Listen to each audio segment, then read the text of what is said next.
না হওয়ার জন্য কখনো অগ্রগামী হও নাই, কখনো মিটিং মিছিলে তোমাদের জানের ভয়ে তোমরা মরে যেতে পারো, তোমার স্ত্রী বিধবা হতে পারে, তোমার সন্তান সন্ততিরা এতিম হয়ে যেতে পারে, এই ডরে তোমরা সত্যের পক্ষে ছিল না, আমি আল্লাহর পক্ষে ছিল না, তোমরা উঁচু গলায় কথা বলতে পারো না, মিছিল মিটিং করতে পারো না সত্যের পক্ষে,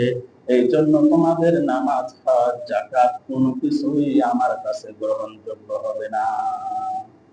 সম্মানিত উপস্থিতি, সিরাতুন নবী তথা আল্লাহ রসুলের তিনি কিভাবে চলেছেন,